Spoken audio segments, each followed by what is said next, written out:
So very good evening student, hope आप सभी बहुत अच्छे होंगे।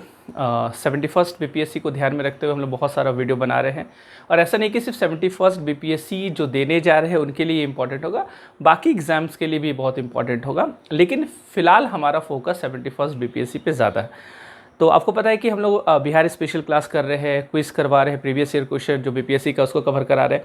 साथ ही साथ जितना इंपॉर्टेंट टॉपिक हो जाएगा, चाहे मॉडर्न हिस्ट्री का हो, पॉलिटी का हो, ज्योग्राफी, इकोनॉमी, जितना सब्जेक्ट है सबका इंपॉर्टेंट टॉपिक भी हम लोग कवर करेंगे। और बहुत जल्द हम लोग करंट अफेयर्स, पूरे ईयर का करंट अफेयर्स, एक साल का करंट अफेयर्स भी हम लोग कवर कराने वाले हैं। तो आप इन तमाम कंटेंट का आप फ़ायदा उठाइए और ज़रूर आपको लाभ मिलेगा एग्ज़ाम में। तो उसी क्रम में आज हम लोग देखेंगे मॉडर्न हिस्ट्री का एक पार्ट जहाँ से सवाल अक्सर बनता है, बीपीएससी बनाता ही है, वो है सब्सिडरी अलायंस। इसको हिंदी में बोलते हैं सहायक संधि। और ये जो सब्सिडरी अलायंस है, ये सब्सिडरी अलायंस है लॉर्ड वेलेज़ली का, है ना। लॉर्ड वेलेज़ली जो गवर्नर जनरल था ईस्ट इंडिया कंपनी में, इस समय ईस्ट इंडिया कंपनी था। और आप समझिएगा, वेलेज़ली जो आया था उसने एक संधि किया था भारतीय राज्यों के साथ, उसी को बोलते हैं सहायक संधि। उसी को क्या बोलते हैं? सहायक संधि। वेलेज़ली का टाइम पीरियड था 1798 में ये गवर्नर जनरल बना था और 1805 तक रहा था। तो वेलेज़ली जो था, ये आपको मैं बता दूं, इसका टाइम पीरियड जो है वो, इसका टाइम पीरियड मैं बता रहा हूँ 1798 से 1805, ये इसका टाइम पीरियड है। तो आपको पता है कि इस समय 1805 तक ये रहा था। इस समय गवर्नर जनरल जो होता था उसको आम बोलचाल में क्या बोलते थे? बंगाल का गवर्नर जनरल, या जो बोलते स्टार्टिंग में वॉरेन हेस्टिंग जो बना था, किसका गवर्नर जनरल था? काउंसिल का। और वो कहाँ पे बनाया गया था? तो बंगाल का गवर्नर को गवर्नर जनरल बना दिया गया, इसलिए इसको क्या बोलते हैं कि बंगाल का गवर्नर जनरल। तो ये लोग अभी जो 1833 तक बंगाल का गवर्नर जनरल ही आएंगे, वही बोला जाएगा। उसके बाद लॉर्ड वेलेज़ली जो है वही फिर पहला भारत का गवर्नर जनरल बनते हैं। तो गवर्नर जनरल पे भी हम लोग अलग से एक वीडियो बनाएंगे। तो अभी फिलहाल आप ये समझिएगा, जो वेलेज़ली था इसका टाइम पीरियड 1798 से 1885 था, इसने ये संधि किया था। लेकिन अब एक सवाल आपके एग्जाम में ये बनेगा कि सब्सिडरी अलायंस कौन यूरोपियन था जो सबसे पहली बार भारत में सब्सिडरी अलायंस किया था? तो आपका आंसर वेलेज़ली नहीं होगा। वेलेज़ली से पहले भी सब्सिडरी अलायंस किया था, और जो पहला यूरोपियन था जिसने भारत में सब्सिडरी अलायंस किया था उसका नाम था डुप्ले। और डुप्ले जो था वो फ्रांस का गवर्नर जनरल था, मतलब इंडिया में फ्रांस का क्या था? गवर्नर जनरल था। उसने पहली बार सब्सिडरी अलायंस, सहायक नीति उसने अपनाई थी। लेकिन व्यापक स्तर पर एक सिस्टमेटिक तरीके से जो सहायक संधि हुआ था, सब्सिडरी अलायंस हुआ था, वो वेलेज़ली के टाइम में हुआ था। इसलिए यहाँ पे हम लोग ये, अच्छा ये ब्रिटिश का है, ब्रिटिश ईस्ट इंडिया कंपनी का, वो कहाँ का था? फ्रांस का था, ठीक है। तो हम लोग जो पढ़ेंगे और आपके एग्जाम में जो सवाल पूछता है वो इसके सब्सिडरी अलायंस से सवाल पूछा जाता है। लेकिन डुप्ले का भी नाम आप याद रखिएगा। अगर पहला पूछेगा, पहला यूरोपियन कौन था जो भारत में मतलब एक तरह से स्टार्ट किया था सब्सिडरी अलायंस, तो उसका नाम था डुप्ले, ठीक है, वो फ्रांस का था। तो अब देखिएगा, ये सब्सिडरी अलायंस जो मैं कह रहा हूँ, सवाल ये बनता है कि ये सब्सिडरी अलायंस क्या है ना। ये सब्सिडरी अलायंस ये है क्या, इसका मतलब क्या है? चलिए इसको थोड़ा सा हम लोग समझते हैं, सब्सिडरी अलायंस का क्या मतलब है। सहायक संधि, है ना, सब्सिडरी अलायंस, एक अलायंस किया जाएगा, एक संधि किया जाएगा। जैसा कि मैंने आपको बताया, ये संधि जो होगा ये किसके साथ होगा? तो भारतीय राज्य के साथ होगा। भारत में जो राज्य हैं, है ना, जो यहाँ के शासक हैं, उनके साथ ईस्ट इंडिया कंपनी एक संधि करेगा। देखिए, आपको पता है कि ब्रिटेन जो है ये पूरे लगभग पूरे विश्व में शासन कर रहा है, बड़ा बड़ा क्षेत्र में शासन किया। ऐसे शासन नहीं किया था, साम दाम दंड भेद हर नीति इसको पता था। इसको पता था कि हमको कैसे यहाँ पे अपना, जिसको बोलते हैं खुट्टा गाड़ना है, कैसे अपने झंडा को यहाँ पे क्या करना है? स्थापित करना है। ये इन लोगों को बहुत बखूबी पता था। और इन लोगों को जैसे जो नीति वहाँ के सिचुएशन के हिसाब से ये अपना पॉलिसी चेंज करते रहता था, बनाते रहता था, और उस अनुसार ये कोशिश करता कि हम अपना क्या करें? विस्तारवादी नीति को आगे बढ़ा और क्षेत्र में हम क्या करें? शासन करें। अब देखिएगा, ये बहुत ज़्यादा पीछे 1757 में प्लासी का युद्ध हुआ, आपने सुना होगा 1757। और 1798 में, अच्छा प्लासी के युद्ध के बाद 1764 में बक्सर का युद्ध हुआ। 1798 में ये आ रहा है वेलेज़ली, बहुत ज़्यादा दिन नहीं हो रहा। अंग्रेज़ का मुख्य रूप से जो बंगाल में शासन स्थापित हुआ, तो मेनली 1757 के बाद से इनडायरेक्ट रूप से वहाँ पे शासन करना शुरू किया। आपको पता है कि 1764 जो बक्सर का युद्ध हुआ, 1765 में इलाहाबाद का ट्रीटी हुआ था, उसके बाद से एक तरह से पकड़ बन गया बंगाल में। और आपको पता है 1772 के बाद से तो ये डायरेक्ट रूल करना यहाँ पे क्या करेगा? शुरू कर देगा, जब द्वैध शासन को यहाँ पे समाप्त कर देगा। तो खैर, तो आप यहाँ पे क्या देखिएगा कि कैसे ईस्ट इंडिया कंपनी धीरे धीरे अपने आप को क्या करा, विस्तार करा। उसी विस्तार के क्रम में ये एक पॉलिसी था। ये आप कह सकते हैं कि हाथी का जो दांत होता है दिखाने का, वही चीज़ था। ये अंग्रेज़ लोग जो था बड़ा चतुर था। इंडियन भोले भाले लोग होते थे, हमारा दिल बड़ा साफ होता, हम लोग उतना छल कपट समझते नहीं थे, और ये आसानी से हम लोग को ठग लेता था, और हमारे राज्य जो है इसका शिकार होते जाएंगे। अब देखिए वेलेज़ली ने क्या किया। वेलेज़ली इंडियन जो रूलर थे, भारत के जो शासक थे, उनके सामने एक प्रस्ताव रखा। बोले कि एक काम करो, तुम ईस्ट इंडिया कंपनी के साथ एक समझौता कर लो, एक संधि हम लोग कर लेते। तो इंडियन राज बोले कि इससे हमको क्या फ़ायदा होगा, क्या संधि है बताओ थोड़ा हमको। बोले संधि ये होगा कि हम चाहते हैं तुम्हारा रक्षा करना। तुमको पता है कि देखो यूरोप में बहुत सारा अभी कंट्री है जो कि तुम्हारे पे अटैक करना चाहता है, इंडिया में, हिंदुस्तान में अपना सत्ता स्थापित करना चाहता है, लेकिन हम लोग उनमें से नहीं हैं। हम लोग तुम्हारा सहायता करने आए हैं, तुम्हारा हेल्प करने आए हैं। तो हम लोग को लगा अरे ये तो बड़ा अच्छा आदमी है, ये तो अच्छा बोल रहा है। तो बोले कैसे कैसे सहायता कैसे करेगा बताइए। बोले कुछ नहीं सहायता करना, एक संधि कर लेते हम लोग। मान लेते एक कोई राज्य है, मान लेते हैदराबाद। अब हैदराबाद का निज़ाम बोले कि चलो हम लोग एक संधि कर लेते। बोले क्या संधि करेंगे। बोले संधि ये करेंगे कि तुम्हारा शत्रु मेरा शत्रु। अब हम लोग को बड़ा अच्छा लगे, अरे इसका शत्रु मतलब मेरा शत्रु इसका शत्रु, ये तो कमाल का आदमी है। तो ये बोले कि तुम्हारा शत्रु मेरा शत्रु। बोले हाँ हाँ बिल्कुल बिल्कुल, ये तो बहुत अच्छा बात आप बोल रहे हैं। तो हम लोग को बहुत अच्छा लगेगा इसका बात। बोले कि इससे अच्छा आदमी कौन मिलेगा, मतलब हम पे जो दुश्मन जो मेरे पे अटैक करेगा, बोलेगा ये बोलेगा तुम्हारे पे जो अटैक करेगा वो समझेंगे मेरे पे अटैक किया, तो उसका बदला कौन लेगा। हम लोग पूछेंगे इसका बदला लेगा कौन। ये बोलेगा बदला तुम लोग को भी नहीं लेना, बदला कौन लेगा, हम लोग लेंगे।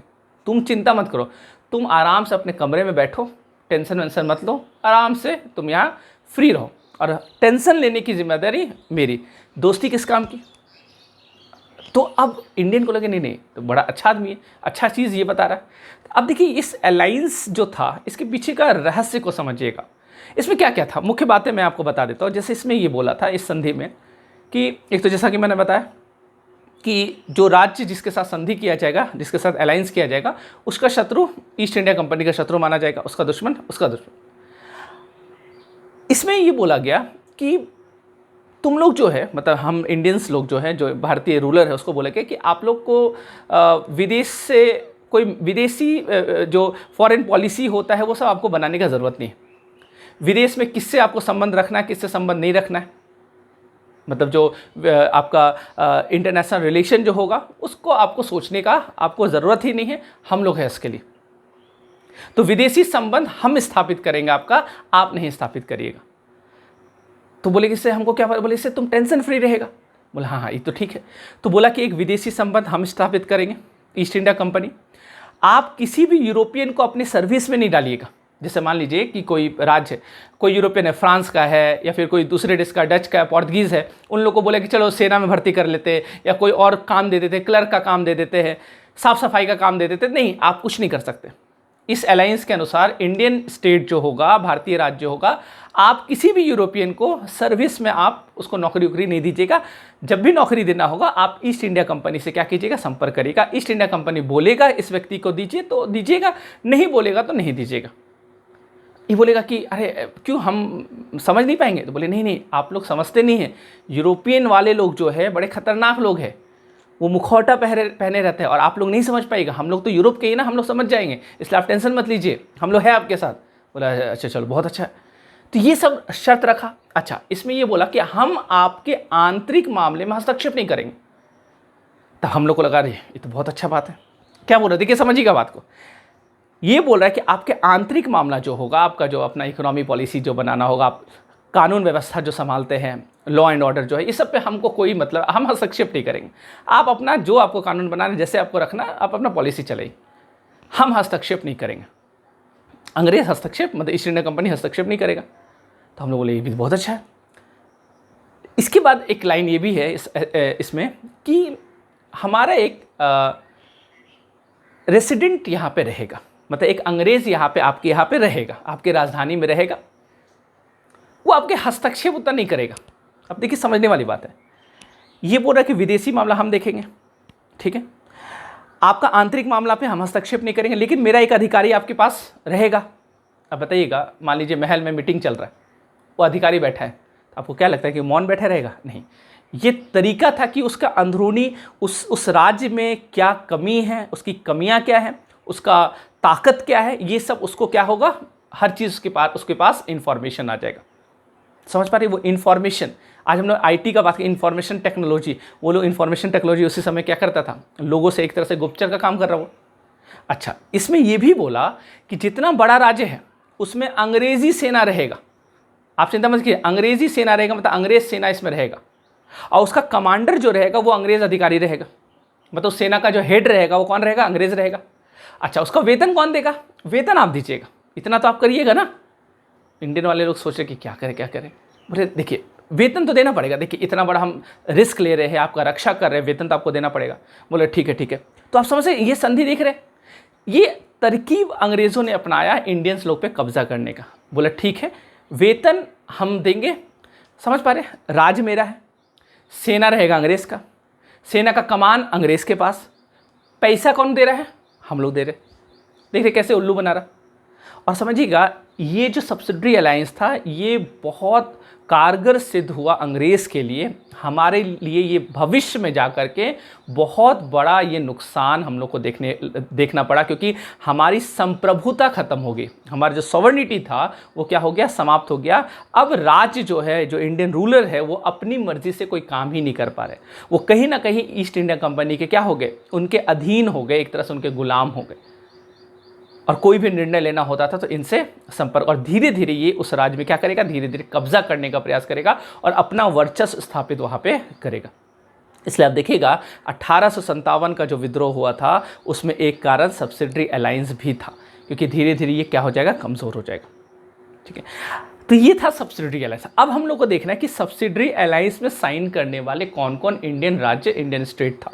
ये आपसे बहुत ज़्यादा पूछता है एग्जाम में, ये आपको पता होना चाहिए। मैं आपको बताता हूँ कि कौन कौन सा स्टेट था जो सब्सिडरी अलायंस को, मतलब सब्सिडरी अलायंस हुआ था, किसके साथ अलायंस किया गया था।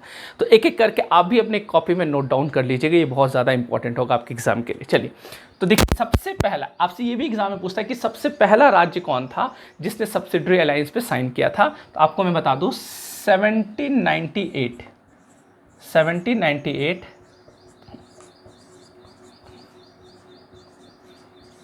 हैदराबाद। याद रखिएगा, 1798 हैदराबाद का जो निज़ाम था ये पहला राज्य था जिसने सब्सिडरी अलायंस में साइन किया। अब देखिए यहाँ पे क्वेश्चन क्या क्या निकलेगा। एक तो मैंने आपको स्टार्टिंग में बताया सब्सिडरी अलायंस, वेलेज़ली का पूछेगा तो ठीक है, नहीं तो अगर पहला पूछेगा किस यूरोपियन तो डुप्ले आप टिक कीजिएगा। एक क्वेश्चन पूछेगा वेलेज़ली ने सबसे पहला सब्सिडरी अलायंस किसके साथ किया, सहायक संधि, तो आप बताइएगा हैदराबाद के साथ, हैदराबाद का निज़ाम के साथ 1798 में। ठीक है, अब आप लिखते चलिएगा कब कब किसने किया। अगला जो सब्सिडरी अलायंस होगा वो होगा 1799 में, और 1799 में मैसूर। ठीक है, उसके बाद 1799 में ही, मैं सीक्वेंस से लिख दे रहा हूँ, ठीक है, तंजौर। तो आप ध्यान रखिएगा 1798 हैदराबाद, 1799 मैसूर, 1799 तंजौर, ये सीक्वेंस है। पहले 1799 में आपको दो जगह दिख रहा है, मैसूर और तंजौर। अच्छा, मैसूर में आपको पता है टीपू सुल्तान के हारने के बाद तो यहाँ पे फिर मैसूर जो था वो अधीन हो गया किसके, ईस्ट इंडिया कंपनी। तंजौर भी 1799, लेकिन इसके बाद ठीक है। तो आप ध्यान रखिएगा, इसके बाद 1801 में अवध, 1801 में ही पेशवा, 1801 में ही क्या, पेशवा। आप ध्यान रखिएगा 1798 हैदराबाद को याद करते चलिए, 1798 हैदराबाद, 1799 मैसूर, 1799 तंजौर, 1801 अवध, 1801 में ही पेशवा। पेशवा कहाँ का, मराठा, है ना, महाराष्ट्र का मराठा पेशवा जो होता था, उसमें पेशवा मतलब होता है प्रधानमंत्री। ठीक है, तो वही छत्रपति का कॉन्सेप्ट धीरे धीरे खत्म हो जाता है और पेशवा ही क्या हो जाते हैं, वहाँ पे ताकतवर हो जाते हैं। तो पेशवा ने ये संधि किया था 1801 में, आपको ये ध्यान रखते चलना। ठीक है, मैं यहाँ पे और लिखते चल रहा हूँ। ठीक है, 1803 में महाराष्ट्र का ही, मराठा का ही था कौन, भोसले।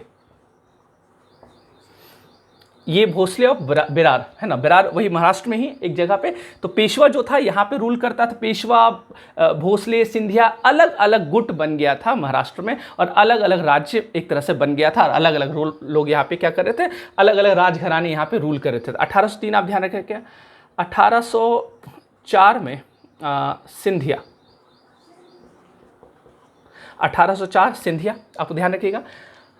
ये मेन अमूमन आपको किताब में मिलता है, और भी मैं आपको बताता हूँ, और भी अलायंस था, तो आप ध्यान रखिएगा। ये मेन आपको तो याद रखना क्या क्या, 1798 हैदराबाद, 1799 मैसूर, 1799 तंजौर। इसको 10 बार 20 बार बोलिए और लिखिए, जितना बार लिखिएगा आपको ये आपके दिमाग में बैठ जाएगा, बहुत इंपॉर्टेंट है। अचानक से आपसे एग्जाम में देखिए यहाँ बहुत सवाल पूछ देगा, अवध कब शामिल हुआ था, पेशवा कब हुआ था, तंजौर कब हुआ था, मैसूर कब हुआ था, ऐसे ही पूछ सकता है। 1801 अवध, 1801 पेशवा, 1801 में 2, 1803 भोसले, 1804 सिंधिया। अब देखिएगा इसके अलावा कुछ राजपूत शासक थे जो इसमें शामिल हुए थे, जैसे 1818 में। अब ध्यान रखिएगा 1818 में कौन कौन, जैसे जोधपुर, 1818 में ही बहुत सारा राज्य होगा, जैसे मैं यहीं पे लिख देता, 1818 में जोधपुर हो गया, फिर आपका जयपुर हो गया, जयपुर हो गया, इसके अलावा मचेरी हो गया, मचेरी हो गया, बूंदी हो गया, ये सब आपको ध्यान रखना है। ये सब 1818, ये भी 1818, ये भी 1818, ठीक है। इसके अलावा 1818 में ही आपको ध्यान रखना है, इसके अलावा जैसे आपका